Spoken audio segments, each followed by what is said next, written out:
গত মাসে সবার তো স্কুলে সামার ভ্যাকেশন থাকে, তো এই সময় সবার একটু ঘোরাঘুরির প্ল্যান থাকে।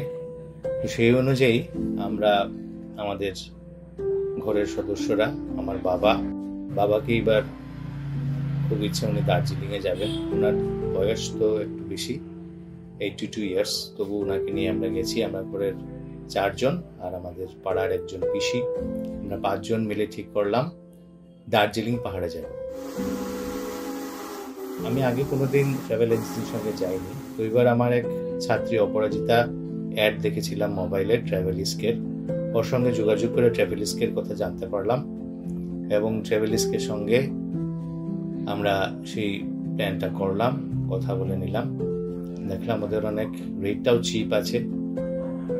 তারপর ওদের সঙ্গে ওদের গাইডেন্সে আমরা দার্জিলিংয়ের উদ্দেশ্যে রওনা হলাম।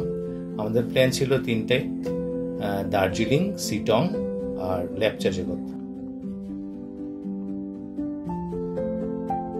সেইভাবে আমরা এগুলাম এবং আমরা এনজিপি থেকে ওরা আমাদের রিসিভ করলো।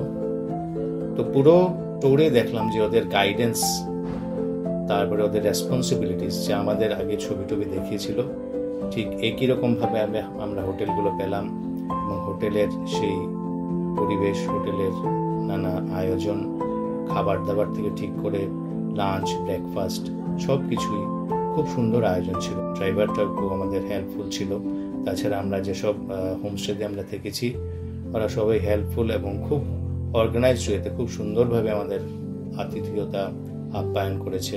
শুধু আসাম থেকে এসেছেন, খুব সংক্ষিপ্ত ট্যুর ছিল একদিনের। এসে কেমন লাগলো এখানে সার্বিকভাবে যদি বলেন? প্রথমে ম্যাডামের কাছে। খুব ভালো লাগলো, একদম অন্যরকম একটা জায়গা। বিশেষ করে আজকে সকালে উঠে যখন ওই ভিউটা দেখলাম মেঘের, সেটা দারুণ লাগলো। সেটা একটা জীবনের একটা সেরা অভিজ্ঞতা বলবো, আবার আসার ইচ্ছে রইল। খুবই ভালো লেগেছে, আর আপনাদের হোটেলটা বিশেষ করে খুব ভালো লেগেছে, নিজেদের ঘর বাড়ির মতো মনে হয়েছে।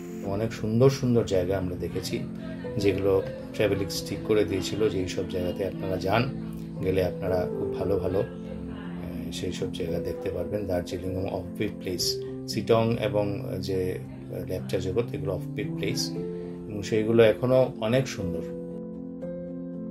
তো আশা করবো আপনারা সবাই যদি ট্রাভেলের কোনো প্ল্যান করেন, ট্রাভেলিস্কের সঙ্গে যাবেন, আপনাদের ভালো লাগবে।